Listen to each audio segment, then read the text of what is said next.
Thank you, everybody, for participating in our fireside this evening on Sunday, June 7th, 2020. The theme is innovation, using Baha'i principles to make the invisible visible. Um, Einstein has said we should not try to solve problems with the kind of thinking that created the problem. This requires us to innovate. And so three questions emerge. What are the driving forces of innovation? Second, how can we make the invisible become visible to innovate? And third, how does innovation promote an ever-advancing civilization? Our guest speaker this evening is Robert Bob Rosenfeld. He is the founder and CEO of Idea Connection Systems. For over 40 years, Bob has been a leader and practitioner in the human dynamics that make innovation happen inside organizations. He created the first Office of Innovation ever to be successfully implemented in corporate America in 1978 at Eastman Kodak. In 2001, he directed the development of Mosaic Partnerships, a process for breaking down barriers between cultures. In 2006, he was named the Center for Creative Leadership's first Innovator in Residence, and in 2008, he was awarded Innovator in Residence Emeritus status. Bob is the author of Making the Invisible Visible, The Human Principles of Sustaining Innovation. His second book, co-authored by Gary Wilhelmi and written by Andrew Harrison, is titled The Invisible Element, a practical guide for the human dynamics of innovation. In 2008 and 2011, he was the recipient of the Excellence in Innovation Award at the Indira India Innovation Summit. And for his leadership in the area of race relations, he was awarded the Martin Luther King Jr. Community Peace Award for his work on Mosaic Partnerships in 2004. And in November of 2019, he received the Race Amity Medal of Honor, which is conferred on individuals who have engaged in close cross-racial, cross-cultural collaboration to advance access, equity, and social justice in society. So thank you, Bob, and welcome to the fireside. All right. Well, thank you for inviting me. And I'd like to talk about leveraging the invisible human elements that make innovation happen, and literally applying Baha'i principles to be able to see that. So what I'd like to do, start off with, is how do you understand how to make innovation happen? Well, here's a statement by Einstein that said, we should not try to solve problems with the kind of thinking that created the problem. Well, that means that it's required for us to innovate, to create new. So what I'm going to be talking about, what are the driving forces for innovation? How can we make the invisible human elements visible to foster innovation? And how does innovation promote an ever-advancing civilization? So giving you a little background, as Vafa did on me, just give you a short timeline of looking at this. I'm a research chemist by training. I have a number of patents and research disclosures. I invented the first Office of Innovation of its kind back when Kodak used to exist, and literally generated about $2.3 billion worth of business. In addition to that, you can see a number of other things that are here. One of them, which I'd like to mention because Vafa just talked a little bit about this, one of them is called Mosaic Partnerships, which we developed back in 2001 in the city. What we were doing was reducing the racial polarization that existed in the city, and the mayor set up a commission to take a look at this, and what they came back with was sign a petition, life would be good. Everyone will not be prejudiced anymore. Unfortunately, that never works. So they called on us to come in, and we helped set up a system by which to do this, which the friendships of the people that started back in 2000, 2001, to this day, many of them still exist. And it was cross racial and ethnic lines. From doing it in Rochester, we then went to Greensboro. We've done it in Milwaukee. We did it in large companies like ExxonMobil, etc. But I wasn't going to talk about that. But raising what's going on, it's very important to be able to apply the understanding of the invisible human elements that make up a person, because we get confused with what's visible. And if we match the invisible, we can actually have people communicate with each other and bridge the gaps that they generally can't. If anyone wants to know more about that, be my pleasure. But as you can see from there, a couple other things, serving at the Center for Creative Leadership, for some of us that know that place. I was their first innovator in residence, and they, in turn, are now using the ISPI that some of you have taken and using it globally. What's important about things here is that we as an organization really deal with the human dynamics that make innovation happen. And I'm going to get more into that. Some of the companies we've been involved in, you can see them here, but we're over odd years. You can see the ones that are there. Many of them you probably know.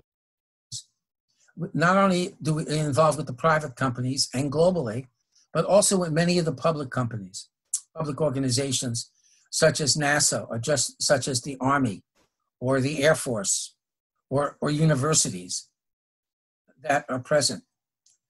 And with this comes an understanding of who we are. Now, saying that, that really doesn't tell you much about who I am, and here's why. I'm not going to go into a resume and all that other stuff, but I want to share with you something here. Can anyone see who the person is on the left-hand side? Anyone see that person? Does anyone know his name? Anyone? Gee, that person is Superman, Christopher Reeves, right? Shake your head. Yep, that's right. The person on the right you don't know is my uncle Saul. He was president of DC Comic Books. Superman, Batman, made the movies, did the books and stuff like that. But very importantly for me, at the age of 8, between 8 and 10, my uncle would, when we had holidays with the family, take us into a room, and he would have us brainstorm, which we didn't know that word, brainstorm different products and services that would be useful. And we would argue with each other about this. My uncles would come in, my aunts would come in, and we'd have these clashing of different opinions and come up with something. And we did this on a regular basis. And as I went through it, my uncle also took me on trips with him to business meetings. So I went in, anyone ever hear of Mad Magazine? Mad Magazine was part of DC Comic Books. And I remember going to a meeting with my uncle, walking into Mad Magazine, and all the people that were working there were standing on the table, jumping up and down, trying to create the next thing they had to deal with. So as a kid, I began to realize creativity had clashes. Creativity and meetings that took place had to really deal with the differences of people in order to make things work. So my uncle gave me a great gift in being able to see that and do it. That's more about me than most other things, regardless of whether all the inventions and stuff, because that lives within me. So if I go ahead and I look at creativity, defining some of this, creativity is the generation of novel ideas. Innovation is when I take those novel ideas, or that creative act, and result in a quantifiable. A quantifiable gain is not necessarily money alone. It could be an increase in the number of students. It could be the graduating. It could be techniques that allow us to do that. The creativity is the generation of that novel thought. When I convert it into a quantifiable gain, we have a lot more creativity than we have innovation. But it's important to be able to understand the distinction between it to convert the creativity to the innovation. So in making innovation happen, and you start thinking about it, it doesn't happen spontaneously. You really can't in an organization mandate it. There's a lot of complexity with it, processes, in people, in projects, and leadership. All of that needs to be able to be understood and made visible what was invisible. While you're doing it, what you have to do is identify the right people for the right projects and the right type of innovation, which I will talk to you a little bit about, as well as the leadership of the organization has to fit this well. Over the years, we have developed tools that help us make visible those invisible things that are necessary. So understanding this and understanding the Baha'i principles, which basically are embedded in me because of having been a Baha'i for, close to 50 years, it set a tone. And I think it's understanding how the principles that exist literally allow us to innovate. For example, especially in the world we live in now, when we look at it, the human dynamics that are part of my faith is, for example, the oneness of humankind, really understanding that the invisible nature that makes us all up across the globe, our elements are the same. How they manifest themselves differ depending on the culture you happen to be in. Also, understanding that the world is one, and mankind is citizens. If you're innovating and creating things, you're not creating it just down at the store on the corner. You're literally opened up to a huge market and an understanding of looking at different people. Also, every person has individual strengths, and there has to be a unity in the differences that exist. For example, there's an equality between women and men. We have to abolish all forms of prejudice, or you really can't work in a team that's dealing globally. And then we have to effectively consult with each other. And in my faith, in Baha'i faith, it gives us an insight into how to consult, a series of ground rules and principles by which to use, which I've used in making the innovation happen. Also, there's a unity between science and religion. That science, the principles of science and religion have to coexist, especially today, even more than before. As I go through the next set of things, you will see this coming through. I just figured it'd be worth identifying for you some of those and how they all fit together. So let's look at the driving forces that make innovation happen. What we're seeing is this dates back to a roundtable we ran back in 98? And we've run a number of them since then. And as we put people together, we asked the following question: what drives innovation for you and your organization, or for yourself? And what holds you back? What drives the person is generally business and technical issues and the mission of the organization. What stops it or opposes it or breaks it from happening is more the human and organizational issues. This repeated itself over and over and over again. So if I wish to look at it, and I wish to look at it from a standpoint of almost like a DNA molecule, what you see is the two strands that are there are usually technology and business issues. But the major thing that exists is the genetic code, which is the human piece. Any part of innovation you have, any place you're working, always rests on the type of people that you have. And do I have the right people for the type of innovation I'm looking for? If I don't know how to treat them and I can't leverage them, what I have is an implosion that takes place and the things dissolve. So for example, we live at a time of massive change, which is not strange, but we live at a very massive change time. So if I look at different corporations that we've had that have failed to innovate, you can see them here, a series of them, which many of them you probably know because we all lived at this time when this occurred.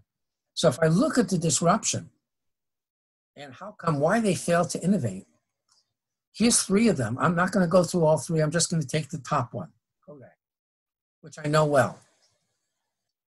And what happened is, if you go back and see, was Kodak very innovative? Oh, if you go back 40 years, it was incredibly innovative. It was one of the most innovative companies on the planet. And then suddenly it stopped. And by the way, for those who don't know it, Kodak was the company that invented the digital camera. I don't know how many people knew that there, but that's a very important piece of information because they couldn't transition that from their film to the digital camera, even though they invented it. And the reason for that is basically the human dynamics. The people that were there basically wanted to stay with film. They were comfortable. And when you're comfortable with film and you're comfortable with things like that, basically what happens is you wind up staying where you are, which is fine if there's no massive change. But in this case, there was more massive change. And I was at the meeting where they stood up and said, well, basically, yeah, I know we developed a digital camera, but look at the images. They're not very good. Compared to film, they're pretty poor. I don't think this is going to affect us. This was in the 1980s. The person said, senior leader, I don't think that this is going to affect us till 2020. So we don't worry about this right now. If you think about what I'm saying, the Kodak issue. This is an issue of almost all organizations dealing with change. So whether I'm dealing with government, religious institutions, schools, military, all of them face the same thing with the disruption that's taking place. The question is, can I move towards the change? Can I deal with it? And in truth, what happens is, frankly, organizations don't innovate. People do. Lots of times, because of my exposure to lots of innovation, people always ask me, tell me something, Bob. Tell me, what's the most innovative company you know? And I usually say to them, what time are we talking? And they said, what do you mean? I said, well, let's look at Kodak. Go back 40 years. That was probably one of the most innovative. Look at it now. It's hardly existing. And the question really is, it's not the organization, it's the people that innovate. And I need to be able to learn to leverage them. So if I go ahead and see, how can we make the invisible human elements visible to be able to foster innovation? One thing is that we've been endowed with talents and faculties. We have lots of positive things that exist within us. Can we see them and leverage them?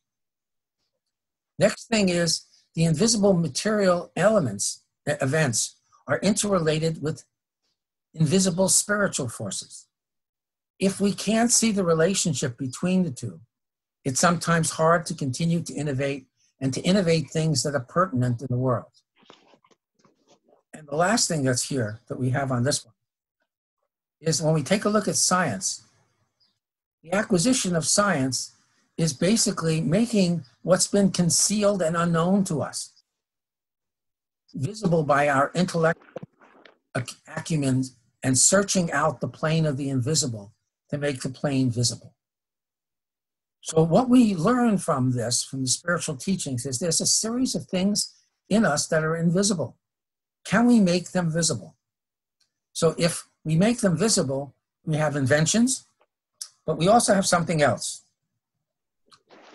We have a way to continue to innovate.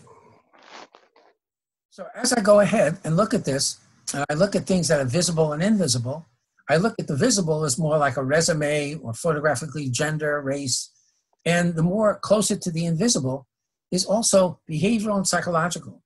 And the three areas that are there, cognitive, affective, and cognitive, how I think, how I relate emotionally to another person, and cognitively how I instinctively behave, are really critical pieces by which to make things work.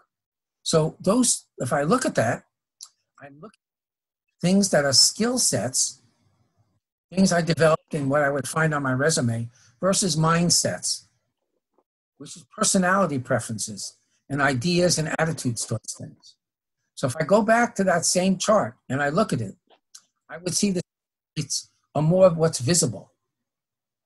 And the mindsets are more the invisible. And now I make the invisible visible in order for me to be able to see these characteristics in a person. So let me share with you a story that relates back to this. It dates back a few years for me. I was 18 years old at the time. Yes, I only look a little older, but I'm really not. And what it comes down to is I was attending school in Iowa at Drake University. I went to my first chemistry class, and I was introduced to a periodic table. We went from earth, fire, air, water, spirit to something tangible we have created. The elements would attract each other. They would repel each other. They were gaseous or they were solid. And I said, wow, what a way to organize the material form of the universe. What an interesting thing. So I became, by the way, but on top of that, I went to my first psych class. And after the third lecture, I went up to the prof and I said, excuse me, sir, could you please share with me the periodic table of people? He said, what? I said, a periodic table of people, don't you have one? He said, oh no, you can't do that. People are too complex. That's not possible to do. I said, really? That doesn't make any sense. He says, no, it's not possible. That bothered me since I was 18. And eventually, what I needed to do was to create that periodic table of people, which is the beginning. I started doing that with dealing with the ISPI, which I began to look at those invisible elements that make us up. So if you had and took the ISPI, some of you did, you would be able to look at the foundation report, and I'm going to reference certain pages. If you haven't taken it and you would like to take it after this, feel free to do so. And if you would like to get into more detailed discussion, my pleasure, but due to the timing, I'm going to keep it tight. So when I look at it, you can see the page number on the side. So the first page really has, in the foundation report, has those three circles. One is cognitive, the second is affective, and the third is cognitive. Think, how you feel, and how you instinctively behave. And from that, looking at the top one, cognitive one, it's talking about how you think and decide. You'll notice at the top of it, it has risk. And then it goes to how you generate ideas and how you decide things and etc. Then I got to make a decision. Then it goes into relating to people. Well, how much control do I want? How much am I willing to, do I want to relate to people, or do I want people to relate to me, or what am I going to do? And eventually I got to take an action. Am I a person that wants to take an immediate action, or am I more prudent and I want to wait before I do anything? So the instrument itself covers those 12, and it does it in a very short period of time. So what we have here is looking at what's called a totem on the left-hand side, and you can see the three parts of the brain that's there and the pieces where they cover. So I'm going to the totem, and you can see that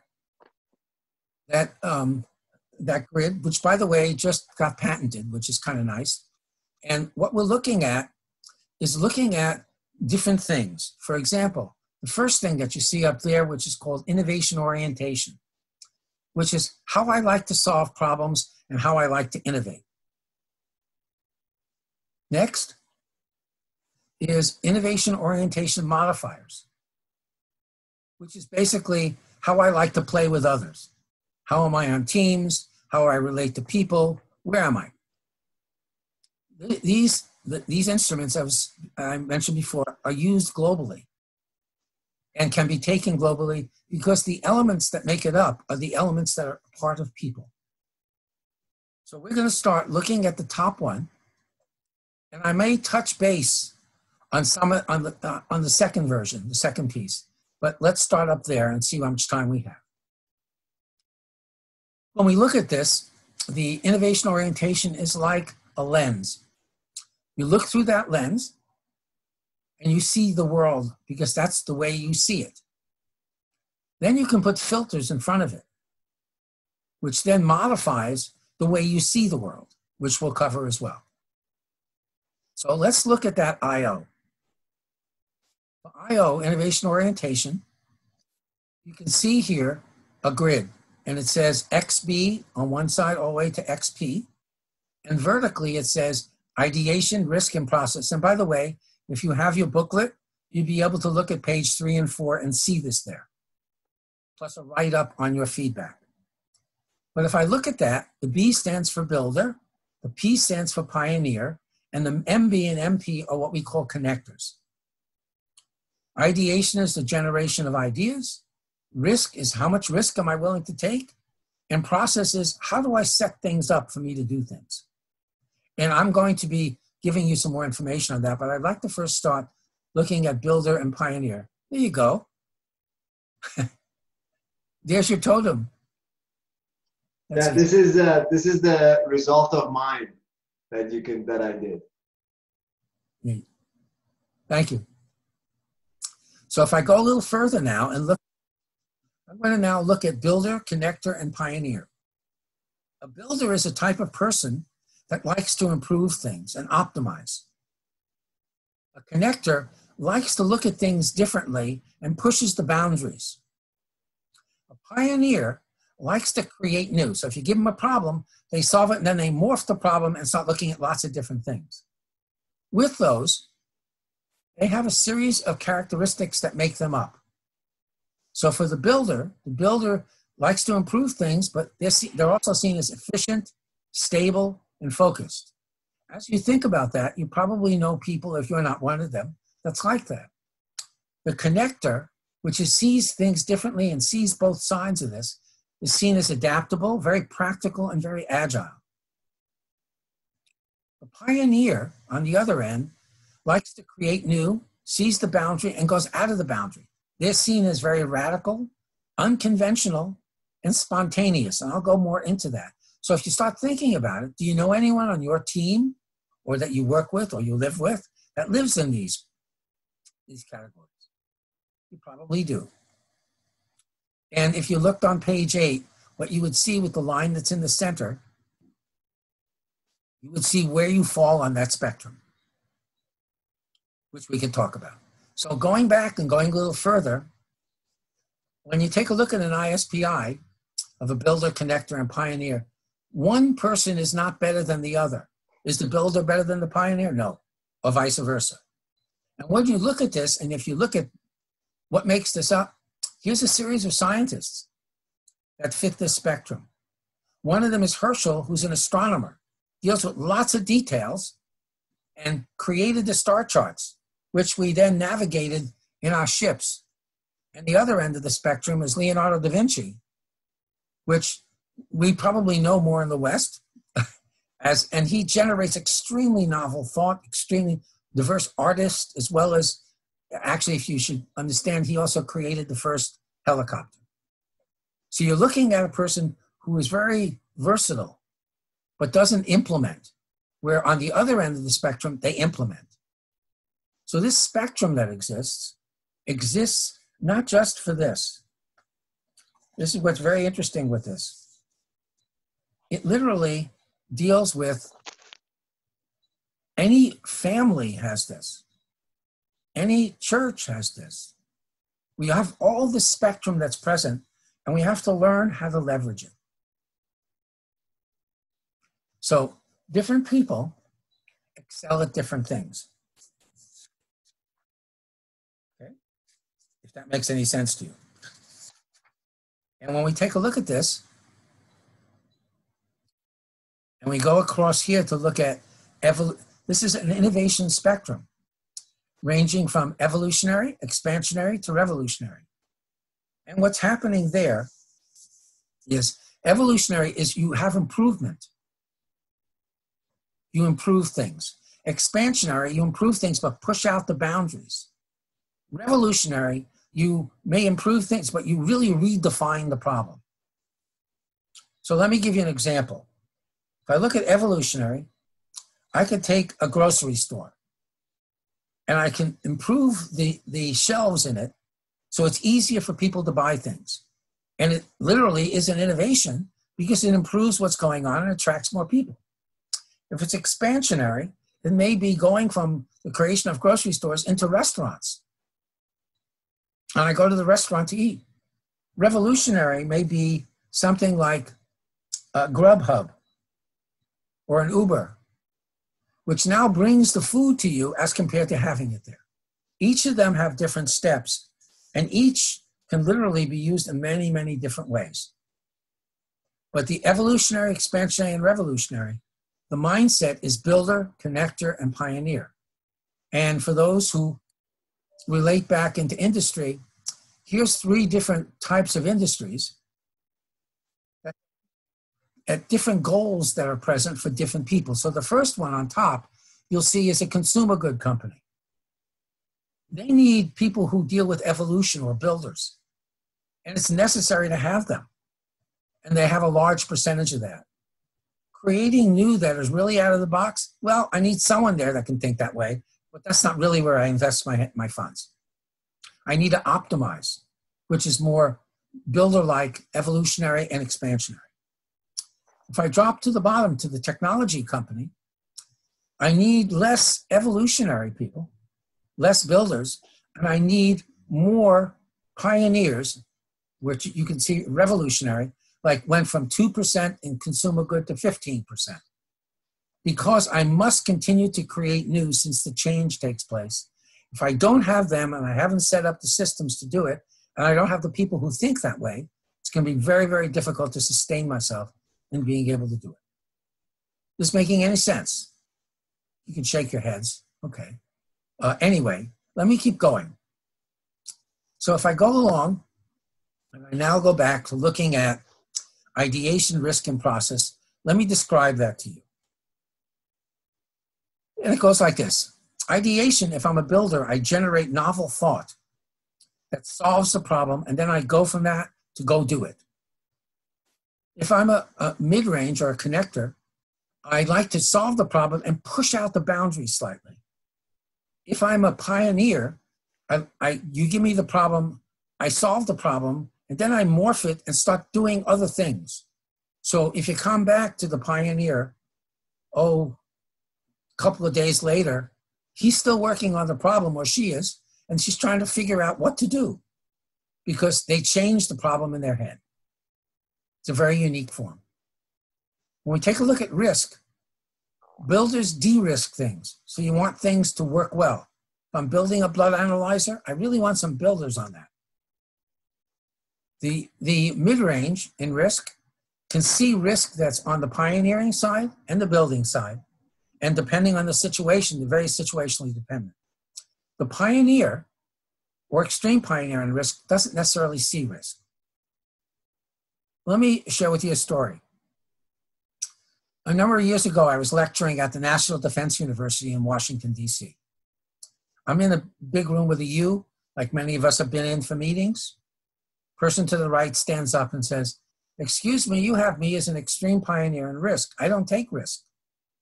I said, "You don't?" "No, I don't." "Okay, well, maybe the instrument's wrong," which it could be. He said, "Yeah, but I wanted you to know." I said, "Okay, thank you very much. I appreciate that." I turned around and looked at the room. Everyone in the room was covering their mouth like this, looking down at the floor, and there must have been something up. So I turned to him and said, "Tell me something. These people know you." He said, "Oh, yeah, they know me." "Can I ask them if you take risk?" He says, "Go right ahead. You should ask them." I said, "Okay. Well, this is why I remember. Well, does this guy take risk?" They started to laugh so hard. 2 people fell on the floor, pounding the floor. One person stood up and said, "Remember the time you jumped out of the airplane without a parachute?" and started listing off this stuff this guy did. At the end of that, he stood up and said, "You know, I can see why you might think that stuff is risky, but frankly, I don't." So one person's risk is another person's conservatism. And depending on what function I'm looking at, I need someone either taking risk or de-risking. Very useful to know where everyone stands on the team. Next, if I look at process, a builder sets up processes that are external to themselves. A pioneer sets up processes that are internal to themselves. Let me describe that to you. I go into a builder's office and I pulled out a drawer on the right-hand side where we all keep file folders. 1, they're going to be loaded with file folders. 2, if he's an extreme builder, that might be color-coded. You can find anything there. If I go into a pioneer's office on the other side, what I see is piles of paper everywhere. Because the pioneer files the stuff inside them, so they know where everything is. It's not in a drawer, it's inside. So if you went in and said, "Gee, do you have that paper on risk you talked about the other day?" "Oh yeah, let me look around." "Oh yeah, here it is." Their worst enemy is the people who clean the desk. They move things around and they're screwed. So that gives you a sense of what this is with innovation.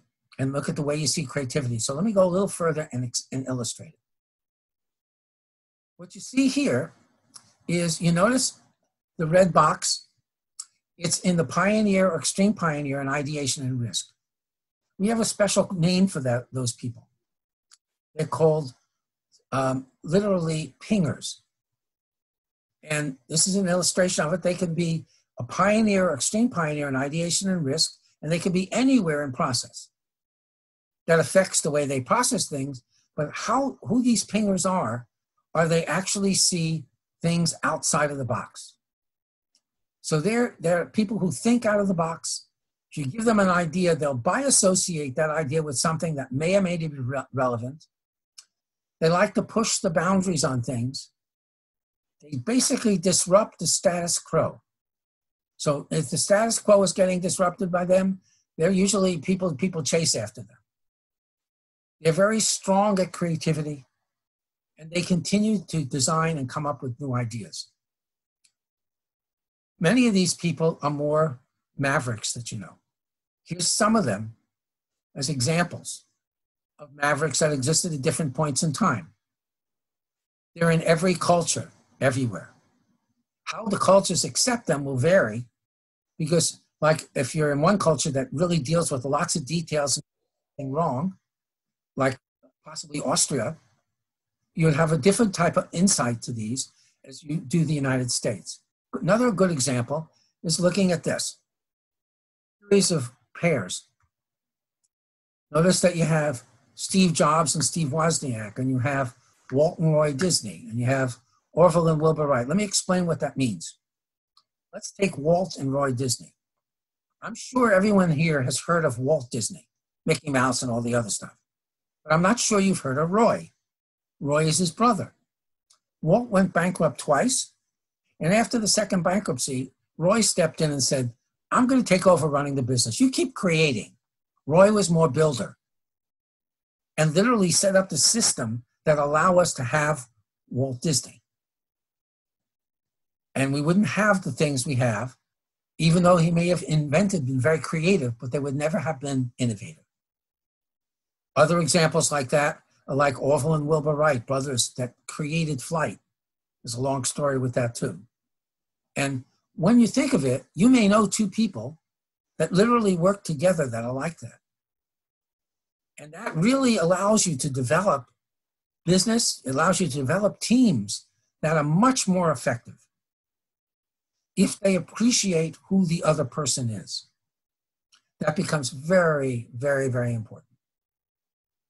So as we go ahead here and look at this, if you went to page 3 and 4, you would read a description of how you fell on this. And I'm unfortunately, due to time, I'm not going to stop here to do that. But if we have a chance at the end, let's do it. What I'm sensitive to is we have a period of time before I see where we are. Okay? Okay, Vafa? Good. So if I go ahead now and look at this, and I'm now going to go ahead and look at the IOMs, the modifiers. Remember how I like to play with others? And when I look at the IOMs, I'm going back here to the totem. And if you recall, we looked at the top part of the totem, and now we're going to look at the bottom part, which deals with the way we like to interact with other people. It's really much more of our sets of different mindsets. And if I look at this, I'm going to see the different pieces that make it up. This piece, right after it, control, relationship, and networking, is really the feeling of how I interact with another person. So control, relationship, and network, you'll see have a no flex yes. Yes means, yep, I want to do this. No means, no, I don't. Yeah, flex means, well, maybe, depends on the situation. By the way, this write-up is on page 5 for you. So just to illustrate this, to control, I initiate control. If I'm a yes, that means I want to run the show.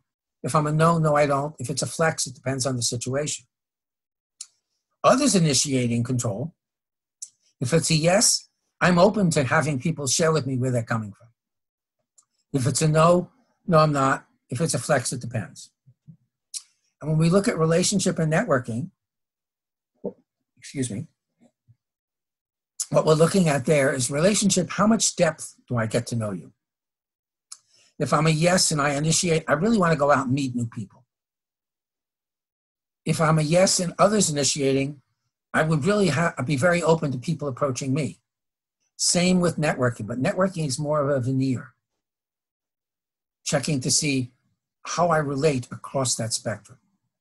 So when I go networking, I go to a party or I go to an event or I go to something, and I get to know lots of different people, but not in depth. But it helps me in connecting up with people, especially in business and also in friendships. So you're able to see where you fall on that, which allows you to see how I will relate to another person. Very important when putting together teams. And we have courses that relate back to this to teach people teaming. Another one that sits here, the last part, is more of your like mental model pieces. And due to time, I just want to share with you quickly what this is saying. Input has to deal with, do I like to take the big picture in first? Or do I like to deal with details, concrete? Am I a person in flow that I like to look at lots of options? Or am I a person who's convergent, which wants to focus down and get something done? In my passion, which is conative, do I like to take immediate action on something? I got this brand new idea, let me go do it. Or am I prudent? Well, I want to weigh it before I go do it, make sure it's right. Or depends on the situation. If I'm making a decision, do I make a decision based on my heart, which relates to others, people? Or am I making a decision purely based on logic, which is head? Flex, you go up and back. And finally, for energy, if I'm exhausted and I come home from work and I'm a people person, I want to talk to someone. They may be at home, they may be on the phone, there may be some, because I get energy by being with people. If I'm self-based, I get energy by being alone and recharge that way. When you put all these together, you get the entire totem. And each of them are independent variables. And you can put together different types of people, which become very understanding those invisible elements, these are, that make up a person. So let's wrap up and take a look at how does innovation promote an ever-advancing civilization? And basically, it works like this. The natural laws and methods that exist are hidden in the universe. Humans have an intellectual acumen that searches out the invisible plane and makes it visible. And when they expose it to making it visible, they find a way to use it. A good example of that is electricity. When you think of that, it was invisible, still is, but we use it. And that's why what we do is we capture it and imprison it, so to speak, so as to make it something we use. So once again, we're taking the invisible and making it visible, just like we need to find the right people, looking at the invisible and making it visible. So one thing I'd like to share in closing is nothing endures but change. There is nothing permanent except change. All is in flux. Nothing stays still. Interesting quote, but more importantly, it's 500 BC. So if you think we're going through tough times with change, we as a species have this a long stretch of time. And it's important to innovate in order to stay with what's occurring. So in summary, how is the Baha'i faith innovative? It taught me those principles, but very importantly, where does it fit on the innovation continuum? So as you start to look at things, the Baha'i faith teaches there's only one God. Mankind is one. All religions are one. We have the same spiritual foundation. This occurred in the 1880s. Let me share with you how that's completely revolutionary. If you talk to people, they'll tell you that, what do you mean? No, my God's right, not yours. Mankind is one. No. Those people. No. We're right. Our tribe here is one, not them. This is opening up the foundation of the globe to us. And it's the evolution of religion to move towards this as the different ones who manifest the spirit of God on earth, the Christ, the Buddhas, and most recently Baha'u'llah, that give us that understanding each time of the time we live in. We must understand the global nature.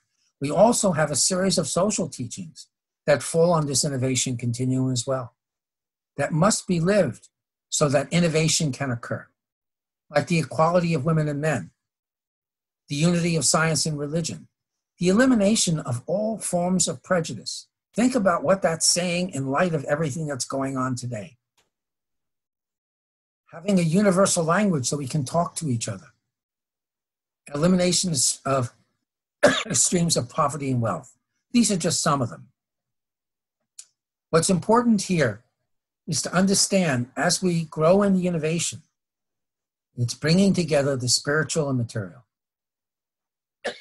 And the instrument that I shared with you helps us understand conflict resolution, dealing with innovation strategies, leadership development, culture. It makes it visible for you. What's important is, as it makes it visible there, it also makes it very visible to use this in your family, to use it in community life. It eliminates and addresses the issue of understanding and accepting and appreciating differences in people. I don't know about you, but when I went to school, they never taught me that. They never taught me a language by which to have that. We now have the elements, the invisible elements that will help us. So in wrapping this is a quote by Henry Ford. He said, "Coming together is a beginning. Keeping together is progress. Working together is success." I wish you all happy innovating and enjoy your spiritual journey. Thank you.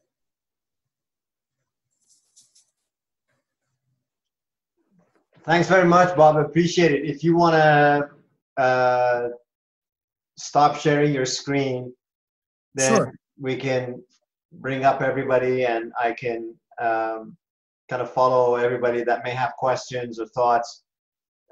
Friends, as you know, you can put up your hand digitally if you would like, or put a question in the chat box. We already have a question in the chat box, Bob. Can I do one thing? Yeah, sure. You can notice here, this totem that's here, this is a totem of the 10 people that took the tool. So you actually can start to accumulate or cum the data. What's important here is to be able to see what team I have, what makes them up, what's their strengths, what's their blind spots, how do we help them? So this is the composite of 10 people that are here who received the email and actually went to the link and took it? Yes, that's correct. And if you want to, I can email that back over to you. You can email it out to them. Okay. That's interesting. Well, I'm assuming they already downloaded their own individual report. But this is good, interesting to see the composite of everyone that took it. Yes, very much so. All right, thank you. So one question from Neil that says, it moved. Is there some connection and common ideas overlapping in ISPI and Enneagram personality types? I'm sure there are. And the reason for that is we call the Enneagram, their types, archetypes. You'll see the same type of, you see archetypes by Jung. You'll also see archetypes that are in the Tao Te Ching, as well as in every faith has an archetype. So in the Western world we live in, if I said to you, this person is Christ-like, you would know what I'm saying. And each of them, the Enneagram has each of the personalities that are possible that were laid out. I think it's Sufi tradition. It came out of. Right. Thanks. Yeah, sure. So friends, yeah, if you want to put up your hand digitally or send a question in the chat group, by all means. Bob, one question is, as we look at what's going on in the world today, and we see that, you know, people are trying to come together to make decisions about change and transformation, whether they're in community activism, whether you know, they're in politics, even in the corporate world. I mean, most recently, the president and CEO of Verizon posted a video. There was a post of a video that he did meeting with his senior leadership team, and he's literally in tears as he's talking about the situation of the world and what they're committing to do with Verizon and the tens of millions they're going to contribute to agencies and so on and so forth. So I'm trying to see how, you know, these making the invisible visible can help improve the way that these groups, these constituencies, you know, the politicians, the community activists, etc., can make better decisions. Can you help us kind of see the relationship? What are the challenges today that are where we're not seeing the invisible, and therefore we're experiencing the difficulties we are, if that makes sense? Sure, makes a lot of sense. If you take a look at different organizations, whether it be political or private sector or different forms of governmental, if we do not have an appreciation for the uniqueness of people, if we don't have a language for it, we continue to go down the same pathway we've been before, because we're not given a way to describe the differences and appreciate the differences. It isn't just, what's my difference? It's appreciate the differences. So I'll illustrate it for you. I was starting to talk to you about mosaic partnerships, which we did quite a number of years ago and continue to do. What we have found is when we paired up people across racial and ethnic lines, and we paired them, we did a very unique thing. What we did is match their internal makings using an ISPI and other things like that, that allow us to match the two people have similar insides and different outsides. When you do that, people are actually talking to each other, but they're actually able to understand because it's the same that's in them.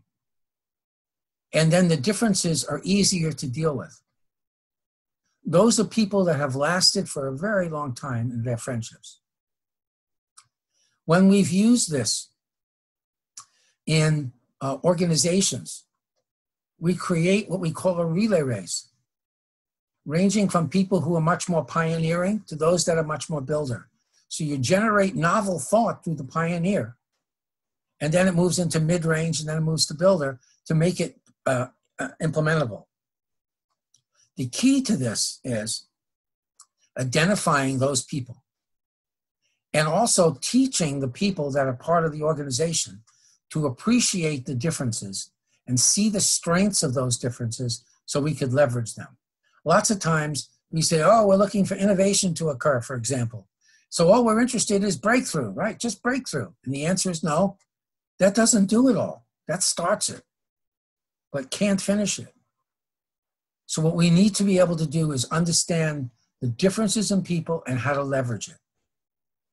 If we don't understand that, we continue through the cycle we've been in before. I don't know if I answered, but any other thoughts or questions?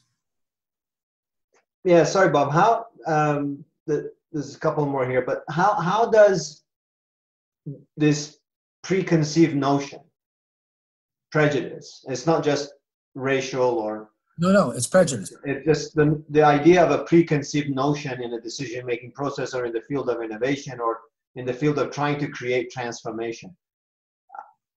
Do you have some examples of how, you know, preconceived notions can have adverse impacts, or how, when we've tried to remove prejudice or preconceived notions, we've actually got to better outcomes and better change? I definitely can do that. Let me give you, I gave you one before looking at Kodak. Right.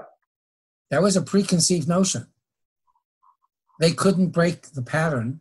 They couldn't identify the need and the type of people that were needed to get them out of where they were. That's why they had their problem. And by the way, so did a number of other organizations. So let me give you an example of one, and the company doesn't mind us using, and if anyone's interested, they just recently published a paper on it, where it's Raytheon. And they were trying to deal with the disruption that was taking place technically. And so what they wound up doing was taking their top 100 and some odd people at the time, the top innovators, take them off site and have them generate novel thought. And after a period of time, like a week, they invited to come back the investors from Boston, because these people were actually down in Florida. And the investors from Boston came in and talked to them and bet on two ideas. And the two ideas were evolutionary. And if you remember, evolutionary, expansionary, revolutionary. And they wanted revolutionary or expansionary to revolutionary. And so a year passed and they started to do it again. And this time they invited a company to come in and talk about to do things in a creative way. Deal with brainstorming, brainwriting, all sorts of things that you can use the different techniques. And at the end, I'm summarizing this, at the end of the week, the investors came in and they bet on two again. And they were between evolutionary to expansionary, but none of them were expansionary, and they definitely weren't revolutionary. So they called on us because we put in an office of innovation at Raytheon, which still exists now. And they said, could you help us figure out how to do this? And we answered saying, I think so, but I'm not sure. Let's try. So we took the same people and tested them all in the ISPI and divided them up in teams, ranging from those that were pioneer and extreme pioneer. So they had thoughts that were really out of the box, and then moved it to the more mid-range and then builder.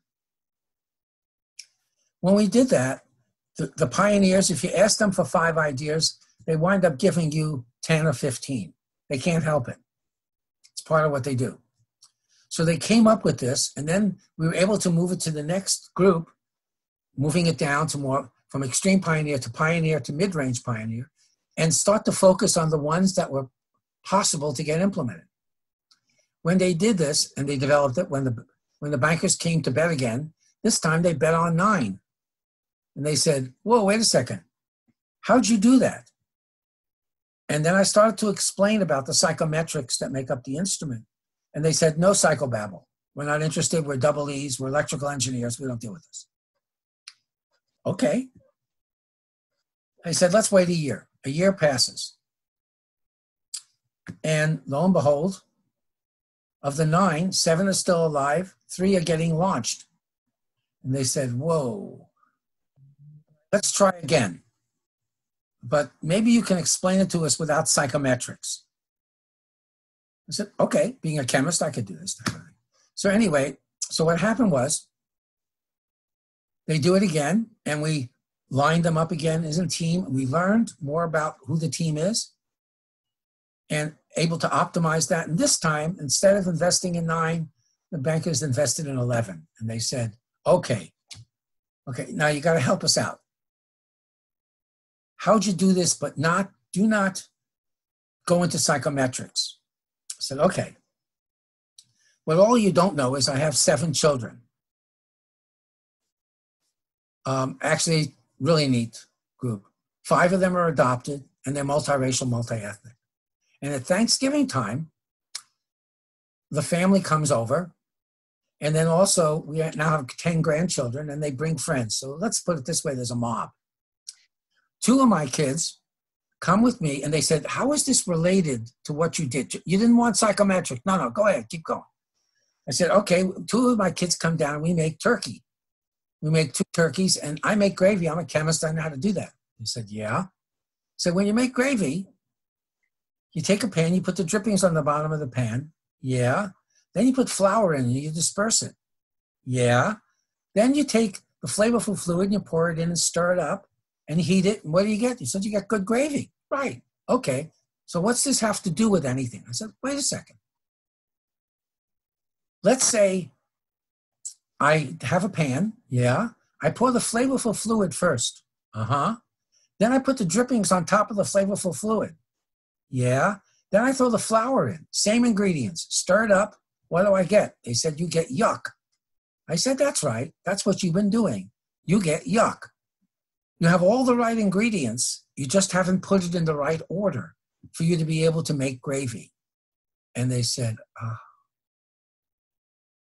you can actually see the difference. Yes, that's right. And you can leverage it. And it's like making gravy. They're at this now 10 years. And they use this and they've developed software with it, etc. That's an example of having something work like that wasn't working. A lot of it has to do, and I can go into creating archetypes using the tool itself and being able to identify different sets of people. The importance here is understanding that everyone has strengths. The question to me is, as leaders, how do I leverage them? And that's really, I must understand, so to speak, the periodic table of people. So it's possible for us to actually have a lot of people that are well-intentioned, may have special interests or special passions or commitments, etc., come together and put out more yuck than they are the gravy. Yep. Now, and not by any fault, other than... No, it's not their fault. Everyone would blame them, but that doesn't mean it's their fault. Right. Leadership hasn't organized it correctly. You're right. Right.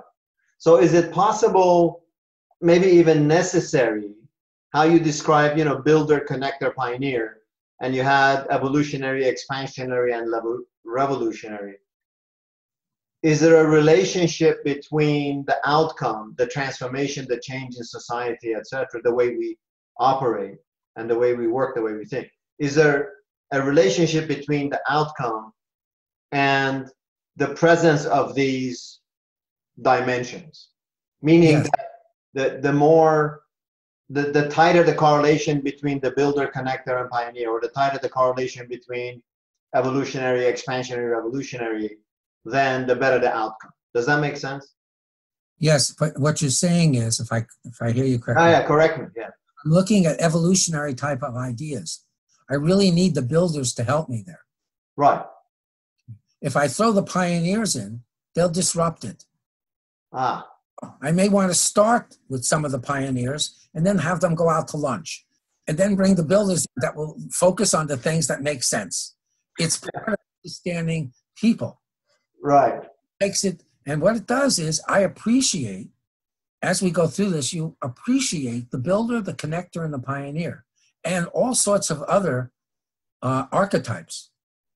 There's also another booklet that comes with this called an archetypes booklet to share with you what archetypes you are, and then also seeing the archetypes that you can possibly use. It's not all the archetypes, it has some of them.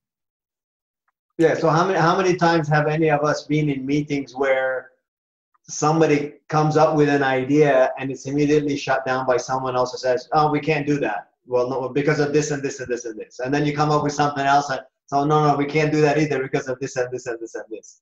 Is that the kind of thing that you're talking about? Yes, it is. And all you need to do to fix that is put the right people in the room to start. Right. So this idea of, that's kicking around now in the US, defunding the police, for example, it's look, it's less about the idea and it's more about the sequence of things, the combination of people and talent that you're putting together and the journey that they will go through, so that, because based on that, we know the outcome will be optimal, right? So it's how we get there that becomes more important, because we know that the more proficient and effective we are in how we get there, the better the outcome is going to be. Yes, but here's a very important thing. Right. If you remember the story of Kodak, Right. plus stories, they had the answer in the organization, and they couldn't do it because their personal biases blocked them. Right. In the same way in our society, we have to put people together who can break that bond, that frozen piece for us, and introduce us to something else and have it roll down. We call it a relay race. From the pioneer coming up with it, you can't go from the pioneer, an extreme pioneer, to the builder. It doesn't work. Right. You have to design it and let it roll through. Okay. In a similar way, how difficult it is for people who are, I'll give you an example. If you take a look at the time of Christ, how many of the Jews recognized Christ? Not many. Okay, if you go forward and go further on, I come from a Jewish background. That's why, and I can tell you some interesting stories. But anyway, the piece to me, it's very important, is a new manifestation comes. Does everyone embrace it? No. We hold on to where we've been. It's hard for us to shift. That's why leadership has to understand, how do I use the beauty of people to get us to where we're going? Yeah, thanks. All right. Friends, anyone? Yeah, Ming and Jim, great. Go ahead. Hey, Bob, this is Jim Wong here. Thank you very much for your talk. I appreciate it. You know, as you're going through all that discussion, I'm reminded by another great thinker and author by the name of Clay Christensen. I'm sure you've read his. Of course, yes. And one of the things that he talks about in terms of innovation of some of these companies, or lack of pursuing that innovation, is that, you know, I'm paraphrasing here, so pardon me if I get this wrong, but they're trapped by essentially their own customers, their own motives, their own agency type of needs. You know, maybe it's not Kodak, but maybe another company couldn't innovate because they will lose their current customers, is one example. And as I think about the change that we need to bring about in today's society, I would say there are many agents who are in positions of power that won't allow innovation because they lose that power. What are some of your thoughts to break this logjam? Well, one of the ways, my thoughts, is the extreme pioneers may be able to generate stuff, but they're not the people who are able to transfer it to the clients. You also need people who relate from a relationship standpoint or networking standpoint, and very open to listen to what the client has to say to translate that. If I don't do that, I don't really understand what they need. I can bring back the needs to the people who are more out of the box and let them figure out what to do. But they won't, and them engaging with the client will be sometimes difficult. I don't know if that makes any sense to you. It does. Essentially, you're saying a group of people, they because of the way they create or the way they ideate, they think in terms that are unlike other people, and you need those people in the middle who can translate. You need essentially those connectors who can translate. Is your point? Yeah, that's correct. And the connector has to talk to the client. Bob, I see you raise your hand. I lean towards connector, but a little more of a, I think if I remember right, Bob, I was a little more of a builder than a pioneer than a builder. But I'm pretty well a connector. I'm a switchboard. Connect through me. Actually, that's exactly right. That allows for the translations to take place. Yeah, but I only speak English and Farsi, so yeah. I speak Brooklynese. So there you go. Yeah, I come from Brooklyn. Way back. there is a question here from Deborah in the chat box, is how can we use this information and these insights to help the global community, and I would think it applies to any community really, share this message of oneness of humanity? Like, how can we, as you said, there are still people today that don't think in terms of, you know, there's a lot of pushback against globalization. There's a lot of pushback against one human family. There's a lot of pushback against, you know, the world is one country and mankind is citizens. You know, is there a way for us to use these insights and help, you know, elevate that aspect of understanding the process of, you know, advancing human civilization? Because we also, that's another dimension, right? Is, do you want to be revolutionary? Do you want to be evolutionary? Or... Well, I think what you can take is what this is saying and the elements that make it up. You would be able to see, being able to look at people. I didn't have a chance to go into the depth of that, Sure. but it would be very useful to you to understand the different type of archetypes that would exist and literally how to teach someone about this. What happens is, if you think of it, we need to be able to share with people what this is saying. So I'll give you a short story. If it gets too long, let me know about it. Okay. I'm in Barcelona giving a talk on innovation. And it's to about, 100, 150 people, a lot of people. And I wrap up the talk talking about the innovation strength preference indicator and the differences in people and the importance of that. After some questions, there's a raise of the hand. There's a woman in the front. She says, "Excuse me, do you think I could take that instrument? I'd like to take it." I said, "Okay, sure, I'll give you a link." And then suddenly I look in the room, and strangely enough, everyone's leaning forward like this. And I said, uh-oh. So I said, okay, how many people here would like to take this instrument? Everyone raised their hand. Now, all the people are from China, India, parts of Africa, throughout Europe, US, South America, and I believe Canada. And so you got this whole globe there. I said, okay, here's the deal. I'll let you take it on one condition. This is what it is. If you take it, you have to take it. And tonight, we're all going to come back here after dinner. I'm going to go through a debrief with you so you can understand this, because it's important to understand what you've taken. Everyone raised their hand and said, sure, we'll do it. Well, I didn't know whether they would. But nevertheless, they showed up after dinner. And I went through a briefing. And then as we went through it, you can see the looks on the face. Everyone's starting to get what this is saying. The person who asked for it first raised their hand. She said, excuse me, you have 64 questions here.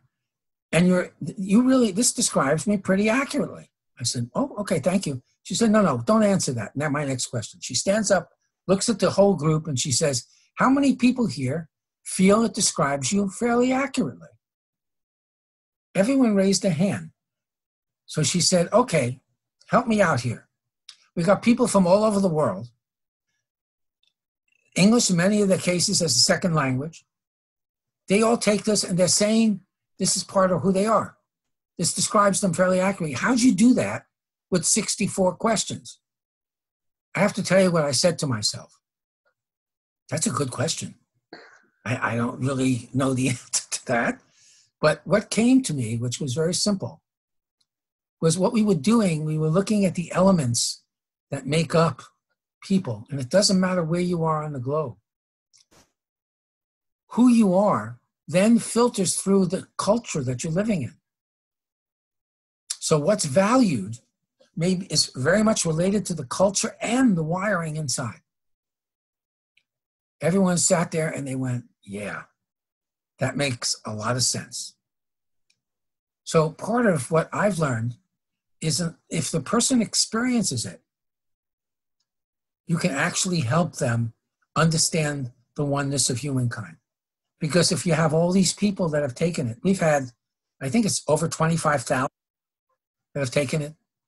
And we're now entering into where we're looking at testing thousands at a time, like we're doing some work with the Air Force. Because what we really need to be able to do is appreciate the differences in people. If I can't appreciate that differences, we're really at a loss right now in the country and in the world. This is one of the tools by which to get there. I hope that answered your question. Thank you. Any other questions, friends? Any other thoughts? We're up at 9:22. If I can raise one. Yeah, go ahead. Anyone here who wants to take this now that they haven't taken it, please go and take the link we sent you so you can take it. And Vafa, if you wish to, or anyone else says, please, we can set up a separate time and I will go through your report with you so you can actually see what it is. What I did was give you a very quick overview with not much of the details that make that up.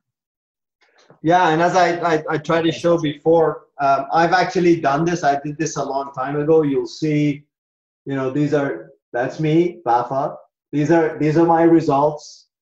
I know exactly where I fall and where I am.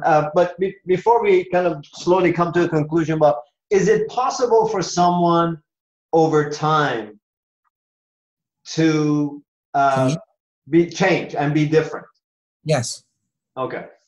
And we've done studies where we were working with a group called MODA, M-O-D-A, Ministry of Defense Advisors, which we gave them all the instrument up front.